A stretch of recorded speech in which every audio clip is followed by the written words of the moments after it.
اور عدالت کو حکومت نے ایگزمپٹ کر دیا تھا۔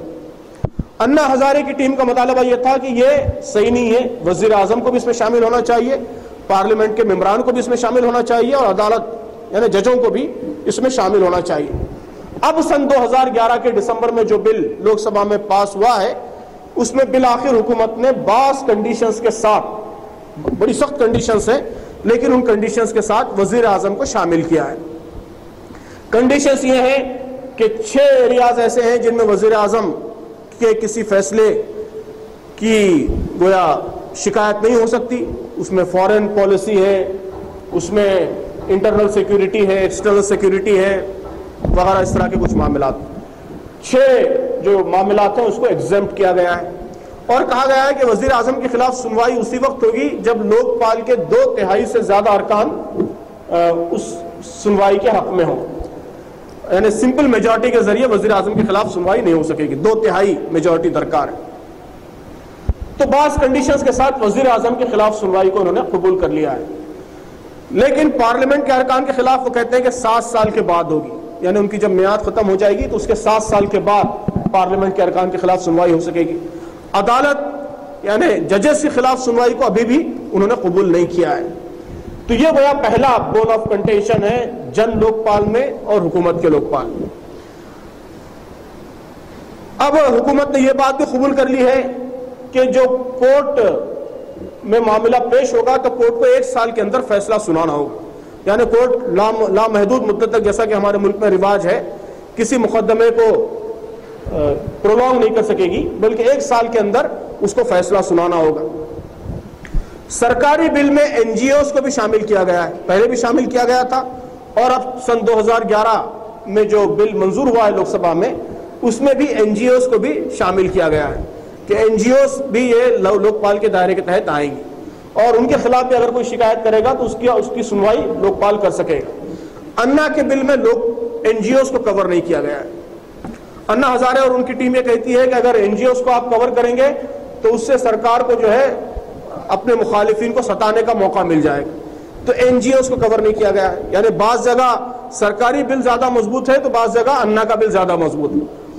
سرکار کے معاملے میں سرکار یہ کہتی ہے کہ وزیر اعظم کو شامل ہم نہیں کریں گے، ججز کو ہم شامل نہیں کریں گے، انا ہزارے کہتے ہیں کہ این جی اوز کو ہم شامل نہیں کریں گے۔ لیکن اب سب سے اہم چیز یہ ہے جو دونوں بل میں جو نقص پایا جاتا ہے کہ پرائیویٹ سیکٹر کو کسی بل میں بھی شامل نہیں کیا گیا۔ سرکار بھی پرائیویٹ سیکٹر کو شامل کرنا نہیں چاہتی، یعنی بڑے بڑی کارپوریشنز، ایم این سیز، ان کو سرکار بھی شامل نہیں کرنا چاہتی، اور انا ہزارے بھی شامل نہیں کرنا چاہتی۔ حالانکہ واقعہ یہ ہے کہ ہندوستان میں جتنا کرپشن سرکاری سیکٹر میں ہے، پبلک سیکٹر میں ہے، اس سے کہیں زیادہ کرپشن پرائیویٹ سیکٹر میں ہے، اس سے کہیں زیادہ کرپشن پرائیویٹ سیکٹر میں ہے، بلکہ پبلک سیکٹر میں، سرکاری سیکٹر میں بھی جو کرپشن ہے اس کی ایک بڑی وجہ multinational corporations, private sector ہی۔ آج جو اے راجا اور فلاں فلاں کرپشن کے الزامات میں ماخوذ ہیں، تو اس کی وجہ کیا ہے؟ اس کی وجہ یہ ہے کہ بڑی بڑی کمپنیاں جو انلیگل طریقے سے 2G اسپیکٹرم، 3G اسپیکٹرم حاصل کرنا چاہتی تھی، انہوں نے رشوت دی اور ناجائز طریقوں سے اپنے کنٹیکٹس منظور کرانے کی انہوں نے کوشش کی۔ تو جتنا کرپشن سرکاری سیکٹر میں ہے اس سے کہیں زیادہ کرپشن پرائیویٹ سیکٹر میں ہے۔ روزانہ ہم واقعات سنتے ہیں کہ پائلٹ کے لائسنسز فیک ہیں، بڑی بڑی ایئر لائنز کام کر رہی ہیں، فیک پائلٹ کے لائسنس پورے عوام کی زندگیوں سے کھیلا جا رہا ہے۔ ملٹی نیشنل کمپنیاں ایسے کاسمیٹکس بنا رہی ہیں، غذاؤں میں ایسی بدترین ملاوٹ ہے کہ جس سے کینسر جیسے مہلک امراض کا خدشہ ہے، بار بار رپورٹیں ہمارے علم میں آتی رہتی ہیں۔ دودھ کے بارے میں کہا جاتا ہے کہ ڈیری کا کوئی دودھ محفوظ نہیں ہے، یوریا اور اس جیسی کئی زہریلی چیزیں اس میں ملائی جا رہی ہیں، اس کی ملاوٹ ہے۔ فارماسیوٹیکل سیکٹر، دلی کے بارے میں کہا جاتا ہے کہ وہاں 30 سے 40% دوائیں جو میڈیکل اسٹورز میں بکتی ہیں وہ فیک دوائیں، یعنی سمپل چونے کی گولیاں بنا کر کینسر کے ڈرگز کے نام سے، ہارٹ کے ڈرگز کے نام سے، لائف سیونگ ڈرگز کے نام سے بیچا جا رہا ہے۔ 30-40% دوائیں کہتے ہیں کہ فیک ہیں۔ ہاسپٹلز میں غلط آئی سی یو، غلط ڈائلسس، یہ سب طریقے آئے دن اخباروں میں آتے رہتے ہیں۔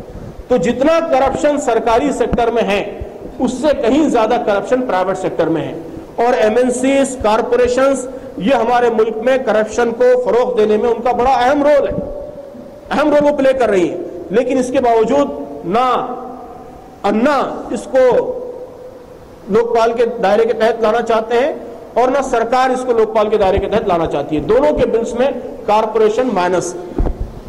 پارلیمنٹ میں بعض لوگوں نے، بعض اپوزیشن پارٹیز نے مطالبہ کیا کہ کارپوریشنز کو، ایم ایل سیز کو، پرائیویٹ سیکٹر کو بھی کور کرنا چاہیے، لیکن اس کا کوئی امکان نہیں ہے کہ انہیں کور کیا جائے. سرکار نے تو کور نہیں کیا ہے.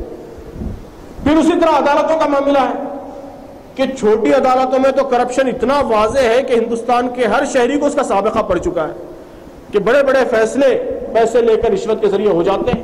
اور اب بڑی عدالتیں بھی، حتیٰ کہ سپریم کورٹ بھی اس سے محفوظ نہیں ہے. خود سپریم کورٹ کے ججز یہ بات کہہ چکے ہیں، آن ریکارڈ یہ بات موجود ہے. تو ظاہر ہے کہ عدالتوں کو جب تک آپ کور نہیں کریں گے اور عدالتوں کے کرپشن کی جب تک روک تھام نہیں ہوگی، اس وقت تک لوک پال کا یہ ادارہ یہ بے معنی ادارہ ہے. تو یہ میرے خیال میں اہم کنٹینشنز ہیں، اہم اختلافات ہیں جو انا کی ٹیم میں اور سرکاری لوک پال میں پائے جاتے ہیں. اب سن 2011 کے دسمبر میں جو بل منظور ہوا اس میں کچھ اور باتیں بھی ابھر کر سامنے آئیں. اس میں ایک اہم مسئلہ سی بی آئی کو لے کر ہے کہ ابھی جو حکومت لوک پال کا جو ادارہ بنا رہی ہے تو اس کا کام صرف اتنا ہے کہ وہ معاملے کو، جب شکایت اس کے پاس آئے گی تو وہ اس کی انکوائری کرے گا. انیشیل انکوائری، ابتدائی انکوائری، خود ایکٹ میں یہ بات لکھی ہوئی ہے کہ انیشیل انکوائری کرے گا. انیشیل انکوائری کرنے کے بعد جو مکمل انویسٹیگیشن کا کام ہے، ظاہر ہے کہ کرپشن کا چارج لگایا گیا کسی کے خلاف، تو لوک پال صرف اتنا دیکھے گا کہ اس چارج میں دم ہے یا نہیں، اس کے پاس کچھ ایویڈنسز موجود ہے نہیں. یہ چارج لگانے والے کے پاس اگر ایویڈنسز موجود ہیں، کیس ایڈمیسیبل ہے، قابل قبول ہے، تو لوک پال اسے قبول کر لے گا. قبول کر کے ڈیٹیل انویسٹیگیشن، تحقیقات یہ لوک پال نہیں کرے گا، بلکہ یہ C B I, central bureau of investigation کا جو اینٹی کرپشن بیورو ہے وہ کرے گا. لوک پال تو انڈیپینڈنٹ ادارہ ہے، سرکار کا اس پہ کوئی کنٹرول نہیں ہے. ایک دوسری سلیکشن کمیٹی ہوگی جو اپوائنٹ کرے گی، سرکار سے انڈیپینڈنٹ ہوگا. لیکن سی بی آئی یہ مکمل طور پر سرکار کے کنٹرول میں ہے، ڈائریکٹ پی ایم او کے کنٹرول میں، پرائم منسٹر آفس کے کنٹرول میں. پی ایم او ڈائریکٹ اس کو مانیٹر کرتا ہے سی بی آئی کو. تو لوک پال اگر کسی کیس کو ایڈمٹ کر بھی لے تو مکمل جو انویسٹیگیشن کا کام ہے وہ سی بی آئی کے ذریعے ہوگا، اور سی بی آئی یہ سرکار کے تحت، تو سرکاری کنٹرول سے انڈیپینڈنٹ نہیں رہے گا. تو لوک پال اگر کسی کیس کو ایڈمٹ کر بھی لے تب بھی جو مکمل تحقیقات ہیں، تفتیش کا کام ہے، انویسٹیگیشن کا کام ہے، وہ سرکار کے تحت ہو. تو اگر اے راجا کے خلاف کسی نے کیس کیا لوک پال میں، لوک پال نے اس کو ایڈمٹ بھی کر لیا، تو کیس جائے گا سی بی آئی کی طرف انویسٹیگیشن کے لیے، اور سی بی آئی یہ پی ایم او کے پرائم منسٹر کے پاس ہے. تو جیسا پرائم منسٹر چاہیں گے، جیسا پی ایم او چاہے گا، ویسے ہی انویسٹیگیشن آگے بڑھے گی. تو اس لیے انا اور ان کی ٹیم یہ مطالبہ کر رہی ہے، اپوزیشن بھی یہ مطالبہ کر رہی ہے کہ سی بی آئی کا جو اینٹی کرپشن بیورو ہے وہ حکومت سے انڈیپینڈنٹ ہونا چاہیے اور ڈائریکٹ لوک پال کے تحت ہونا چاہیے. سی بی آئی کا جو اینٹی کرپشن ونگ ہے وہ ڈائریکٹ لوک پال کے تحت ہونا چاہیے. اسی وقت اس ادارے کی معنویت، ورنہ ظاہر ہے کہ صرف ایڈمٹ کر لیں آپ، اور اگر انویسٹیگیشن حکومت کے ذریعے ہی ہو تو پھر وہ انویسٹیگیشن شفاف اور نیوٹرل نہیں ہو سکتی. تو اس طرح جو ہے لوک پال کو بہت محدود کام ہے، صرف انکوائری کرنے کا کام ہے. انویسٹیگیشن بھی سی بی آئی کے پاس ہے، اور جسے کہتے ہیں پروسیکیوشن، کہ جب انویسٹیگیشن مکمل ہو جاتا ہے تو پھر جو سرکاری ادارہ ہے وہ عدالت میں جاتا ہے. عدالت میں پروسیکیوشن کی کاروائی چلتی ہے، یعنی عدالت ایک وکیل مقرر کیا جاتا ہے سرکاری، وہ پروسیکیوٹر، وہ عدالت میں کیس چلاتا ہے. تو پروسیکیوشن بھی ظاہر ہے کہ جب انویسٹیگیشن سی بی آئی کر رہی ہے تو پروسیکیوشن بھی سی بی آئی کے تحت ہی ہوگا اور فیصلہ عدالت کرے گی. تو لوک پال کا کام بہت محدود ہے کہ وہ صرف ابتدائی انویسٹیگیشن کرے اور کیس کو ایڈمٹ کرے، پھر سی بی آئی کے حوالے کر دے. تو اس سے یہ لوگ کہتے ہیں کہ بہت ہی اپاہج ہو گیا ہے، مفلوج ہو گیا ہے لوک پال. بظاہر حکومت کہہ رہی کہ لوک پال ہم نے منظور کر لیا ہے، لیکن ایسے لوک پال کی کوئی وقت نہیں ہے، کوئی حیثیت نہیں. وہ انڈیپینڈنٹ ہونے کے باوجود اس کے پاس کوئی اختیار نہیں ہے. ایسا انڈیپینڈنٹ ادارہ جس کے پاس کوئی اختیار نہ ہو، ٹوتھ لیس ادارہ، اس کی کوئی معنویت نہیں ہے، وہ کرپشن کو روکنے میں مؤثر ادارہ ثابت نہیں ہو سکتا. تو اب ایک بڑا کنٹینشن یہی ہے کہ سی بی آئی کو لوک پال کے تحت ہونا چاہیے. یہ اپوزیشن اور انا کی تحریک مطالبہ کر رہی ہے، حکومت اسے ماننے کے لیے تیار نہیں. اب جو دوسری بحث ہے کہ وہ لوک آیوکت وہ اسٹیٹس کے لوگ آیوکت یہ پارلیمنٹ کو اسے مقرر کرنا چاہیے یا فیڈرل اسٹرکچر میں مداخلت ہے وغیرہ، اس بحث میں فی الحال ہم نہیں جائیں گے، وہ بہت ہی معمولی بحث ہے، وہ کوئی اہم بحث نہیں ہے۔ اب یہ میں نے پہلے تو مختصراً آپ کو لوک پال کی تاریخ بتائی، اور پھر اس کے بعد ہندوستان میں جو لوک پال کی بحث چل رہی ہے انا کی ٹیم اور حکومت کے درمیان، اپوزیشن اور حکومت کے درمیان کیا اختلافات ہیں، اس کی مختصر تفصیل آپ کے سامنے بیان کی ہے۔ اب ہم آتے ہیں اسلام پر۔ یہ جرائم کی روک تھام اور زمین میں فساد کے خاتمے کا اسلامک اپروچ کیا ہے؟ تو اس ذیل میں عزیزان گرامی دو اہم بات ہیں۔ پہلی بات تو یہ ہے کہ اسلام جرائم کی روک تھام کے لیے سب سے زیادہ جس چیز پر زور دیتا ہے وہ عقائد، کہ اسلام کہتا ہے کہ صرف انسٹیٹیوشنز کے ذریعے، اداروں کے ذریعے جرائم کا مکمل خاتمہ ممکن نہیں۔ جرم، برائی یہ کنٹرول ہو سکتی ہے تو آدمی کے ایک ایک انڈیویجول کے اپنے ول پاور سے کنٹرول ہو سکتی ہے۔ تو اسلام اللہ پر یقین ایک ایک آدمی کے اندر پیدا کرتا ہے، مرنے کے بعد جواب دہی کا احساس ایک ایک آدمی کے اندر پیدا کرتا ہے، اسے خود اس قابل بنتا ہے کہ وہ خود اپنی مرضی سے، اپنے ول پاور سے جرائم سے بچا رہے، گناہوں سے بچا رہے۔ مولانا مودودی نے بہت خوبصورت لفظ اس کے لیے استعمال کیا ہے کہ اسلام ہر انسان کے دل کے اندر پولیس کی چوکی قائم کر دیتا ہے، کہ پولیس اسٹیشن کتنا ہی مؤثر بنائیں، کتنا ہی مؤثر آپ ادارہ بنائیں، بہرحال اس کی ریچ کی ایک لمٹ ہے۔ وہ آپ کے بیڈ روم میں جھانک کر نہیں دیکھ سکتا کہ آپ کیا کر رہے ہیں۔ آپ اگر سارے ڈپارٹمنٹ کے لوگوں سے ملی بھگت کر کے، سب کو اپنی سازش میں شامل کر کے کام کر لیں، پولیس کو بھی بھتہ دیں، لوک پال کو بھی بھتہ دیں، وزیر کو بھی بھتہ دیں، تو پھر اس جرم کو پکڑنے اور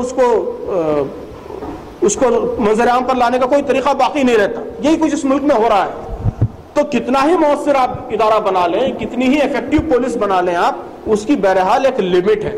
تو مولانا مودودی نے بہت صحیح کہا، اور یہی اسلام کا اپروچ ہے کہ جرم اسی وقت ختم ہو سکتا ہے جب ایک ایک آدمی کے سینے کے اندر، اس کے دل کے اندر پولیس کی چوکی قائم ہو جائے۔ اسلام یہی کرتا ہے کہ آخرت کا خوف، مرنے کے بعد کی زندگی کا یقین، جنت دوزخ کا یقین، یہ ایک ایک انسان کے دل کے اندر پولیس کی چوکی قائم کر دیتا ہے۔ وہ خود اپنی مرضی سے جرم سے بچتا ہے۔ تو عقائد کا معاملہ ہے، اور عبادات اس عقیدے کو ہمیشہ زندہ رکھنے کا ذریعہ ہے، کہ عبادات کے ذریعے اسلام یہ کرتا ہے کہ ان عقائد کو ہمیشہ تازہ رکھتا ہے، فریش رکھتا ہے۔